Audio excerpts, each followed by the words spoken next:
নমস্কার বন্ধুরা, সম্পাশা মিনি কিচেনে তোমাদের সবাইকে স্বাগতম। তো একটা উপকরণ দিয়ে দুইটা রেসিপি করলাম আজকে। তো একটা উপকরণ হলো ডালের বড়ি। তো ডালের বড়ির রেসিপিটা যখন করলাম, তো বিকালে নাস্তাটাও করে নিলাম এবং রাতের ডিনারের জন্য কিন্তু আমি একরকম দিয়ে তরকারিটাও করে নিয়েছি। তো দেখো রেসিপিটা আমি কিভাবে তৈরি করি। তো রেসিপিটা দেখার অনুরোধ রইল সবাই। ভালো লাগলে অবশ্যই লাইক করুন, শেয়ার করতে ভুলবে না। তো এখানে দেখো ডাল আর চাল আমি সমান পরিমাণ কিন্তু নিছি, এখানে তোমরা দেখতে পাচ্ছ। তো একই পরিমাণ কিন্তু নিতে হবে, নাই কিন্তু বড়িটা কিন্তু খেতে ভালো লাগবে না। তো আমি এখানে শিলবাটায় বেটে নিচ্ছি। তোমরা চাইলে কিন্তু মিক্সিতে বেটে নিতে পারো। তো আমি শিলবাটায় বেশিরভাগ বেটে নিই। তো সবগুলো কিন্তু এভাবে বেটে নেব এখানে আমি।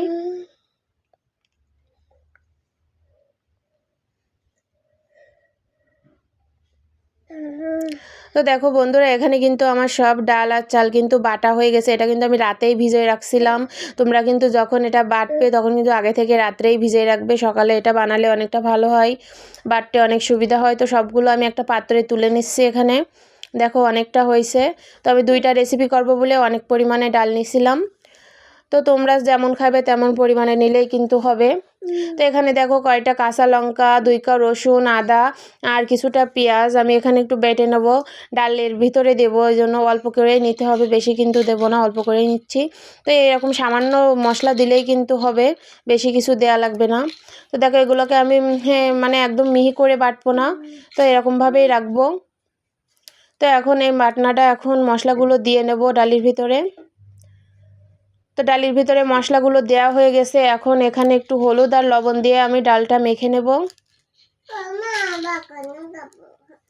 তো পরিমাণ মতো লবণ আর হলুদ দিয়ে নিয়ে এখন একটু মেখে নিচ্ছি। তো এখানে দেখো মাখা কিন্তু আমার কমপ্লিট হয়ে গেছে। এখন আমি কড়াইতে চলে যাব। তো কড়াইতে দেখো পরিমাণ মতো তেল দিয়ে নিলাম। তো তেলটা কিন্তু এখানে গরম হয়ে গেছে। তো আমি হালকা গরমই হয়েছে, তো আমি আস্তে আস্তে করে কিন্তু এখন সবগুলো কড়াইয়ের ভিতরে এখন দিয়ে নিচ্ছি। তো একদম সিম্পল কিন্তু খেতে কিন্তু অসাধারণ মজা ছিল। তো দেখো সবগুলো দিয়ে নিছি, এখন এখানে উল্টে দিতে হবে। এক পাশ কিন্তু হয়ে গেছে ভাজা। তো এভাবে উল্টে নিচ্ছে, আর এগুলো কিন্তু অনেকটা মুসমুসে হবে খেতে। আর সাধারণত যদি মানে শুধু ডাল আর অল্প করে চাল নাও তাহলে কিন্তু এতটা মুসমুসে হবে না। এই জন্য ডাল যেরকম নিবা চালও কিন্তু তেমনটাই নিতে হবে, পরিমাণ মতনই নিতে হবে দুটো, তাইলে কিন্তু খেতে অনেক মজা হবে। তো এইভাবে বলতে বলতে আমি কিন্তু সবগুলো উল্টে দিচ্ছি এখানে।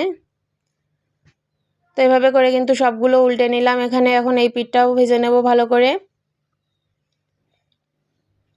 তো দেখতে কিন্তু অনেকটা সুন্দর হয়েছে, খেতেও কিন্তু অনেকটা টেস্ট হয়েছিল। তো আমি যেহেতু বিকালে নাস্তাটা বানাচ্ছি এজন্য সবাই কিন্তু বিকালে ভাজাটা খেয়েছে। আবার রাতের ডিনারের জন্য কিন্তু আমি এই দিয়ে তরকারিটাও করলাম। তো তরকারিটাও কীভাবে করলাম চলো রেসিপি দেখাবো। তো এগুলো এখন আমি তুলে নেব। তো সবগুলো এখন তুলে নিচ্ছি আমি তেল থেকে। তো দেখো বাকি যেগুলো ছিল সেগুলোও আমি ভেজে নেব। তো কড়াইতে দিয়ে নিচ্ছি। তো এইভাবে কিন্তু হাতের সাহায্যে কিন্তু এইভাবে গোল গোল করে তেলের ভিতরে ছাড়তে হবে, একদম সিম্পল। তো আমরা সবাই পারি। তো এইভাবে করে কিন্তু আমি সবগুলো ছেড়ে নিচ্ছি তেলের ভিতরে। তো দেখো ওটাও ভাজে আমি তুলে নিছি। তো এখন আমি এই তেলের ভিতরে মানে তেলটা একটু কিন্তু এখানে বেশি লাগবে। তো আলু কাটে রাখছিলাম, তো আলু দিয়ে দিলাম। তো এই রান্নাটা যা এত সুন্দর হয়েছিল, খাইতে কিন্তু অনেকটা ভালো লাগছিল। তো তোমরা বাড়িতে অবশ্যই একবার হলে ট্রাই করো। তো দেখো আলুর ভিতরে আমি এখন পেঁয়াজটা দিচ্ছি, দিয়ে হালকা এখানে ভেজে নেবো, বেশি কিন্তু ভাজবো না। তো অল্প সময় একটু ভেজে নিচ্ছি আলুটা আর পেঁয়াজটা।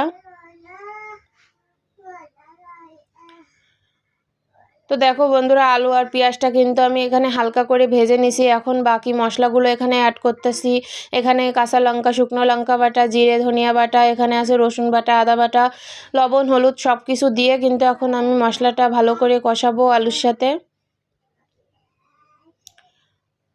তো লবণ হলুদ দিয়ে নিলাম। তো আমি এখানে কষানোর জন্য অল্প একটু জল দেব।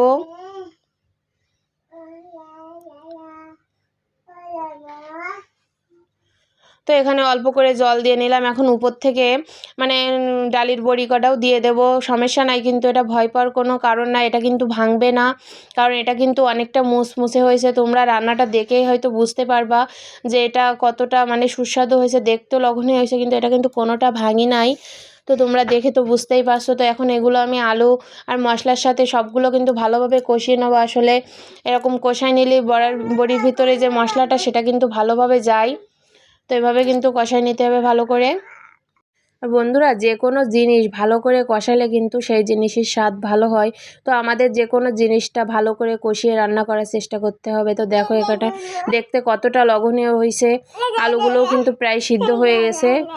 আমি একটু দেখে নিলাম আলুটা এখানে, তো আলুটা কিন্তু প্রায় সিদ্ধ হয়ে গেছে। এখন ভালো করে কষিয়ে আমি এখানে পরিমাণ মতো জল অ্যাড করব। তো দেখতে পাচ্ছ কতটা তেল তেল একটা ভাব চলে আইছে। এখানে একটু আসলে তেলটা একটু বেশি লাগে। তো যাই হোক, এখানে আমার কষানো কমপ্লিট হয়ে গেছে। এখন আমি একটু ঝোলের জন্য পরিমাণ মতো জল এখানে দিয়ে দিচ্ছি।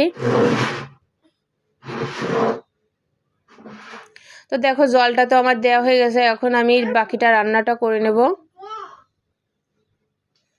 তো এভাবেই কিন্তু আমি রান্নাটা শেষ করব। আর এটা কিন্তু আর কিছু লাগবে না, নামানোর আগে একটু চিনি দিয়ে নামালেই কিন্তু রান্নাটা কমপ্লিট হয়ে যাবে।